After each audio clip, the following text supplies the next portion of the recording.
last December that I and several other members, cross-section of political parties in this House, went to a meeting out in government buildings in Merrion Street, called by the Taoiseach, to involve and include all parties in what he described as reform of the Seanad.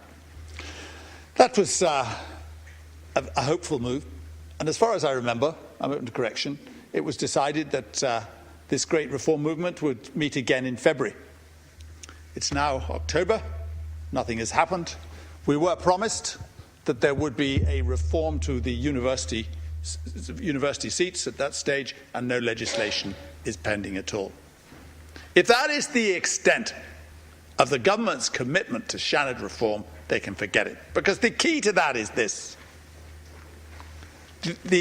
An enlarged university constituency has democratic appeal. I have no quarrel with it whatsoever. But what it does is it gives the impression of reforming elitist ways of electing people to the Seanad, but it leaves all the patronage in place. And you know, we're getting some sort of fanfare about new reforms, radical measures to change the semi-state bodies and the patronage by the government on the 1st of November. But the greatest haven of political patronage is going to be left untouched, certainly until the next general election, and a system which is recognised by all parties and indeed by the electorate, obviously, as rotten, is being fastidiously preserved. Because the system, well, how the Seanad works, has been pointed out by all deputies here today, is that there are 11 people directly elected, nominated by the Taoiseach in what is naked patronage.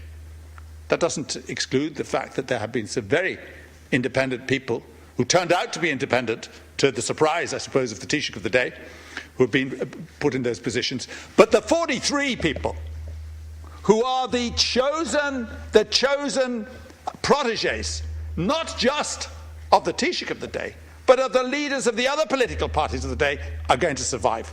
And the way that system works, and everybody knows in this House how that works, it is insiders electing insiders. That's how it works. And in fact, what happens is that the insiders from the parties themselves are elected.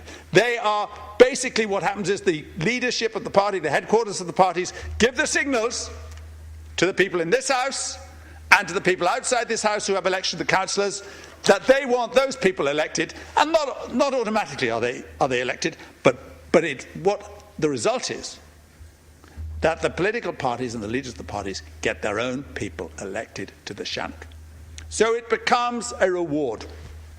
What it becomes is some sort of reward, and what I heard today from the Minister was a reflection of that reward. And I think what we saw in his speech was a charter for cronyism. That is all I can say, because it was utterly misleading when he came before us and he said that the government had proposals to reform the Seanad. And then he gave us a list of absolutely nonsensical and minor reforms which don't make a damn bit of difference to the way the Seanad responds at all. It was insulting. It was to give them something to do because they hadn't got enough to do. And let me give you some of the examples. What they always do is, when they're in trouble about what the Seanad should be doing, they say, oh, well, let them review EU legislation. That was on his list today. Let them review EU legislation. Let them review as well the work of the EU Commission. The EU Commission won't give a hoot whether the Irish Seanad reviews its work or doesn't. But it'll give the lads something to do who are really there because they're there to be rewarded for what they've done in the past and for what they're expected to do in the future. The problem with the Seanad, above all, is the electorate. You could sort out the problem of the Seanad very quickly by keeping the nominating bodies, and everybody's got their own proposals, and I have no monopoly on wisdom on this either. But you could keep them on nominating bodies if you want to. That's fine, or change them around a bit. The idea of vocational representation is totally acceptable. Of course it is, because it shouldn't be the Seanad shouldn't be a straight reflection of the Dáil. But why don't you keep the nominating bodies, or add the nominating bodies? Let them do that. Let them nominate 54 of the 60. But then go to the electorate, to the wider body of the people, and say, look, these people have been nominated, you select them yourselves, you elect them yourselves, in what is obviously a demonstration of popular democracy. Thanks. And combine the two. Deputy, I'm afraid your time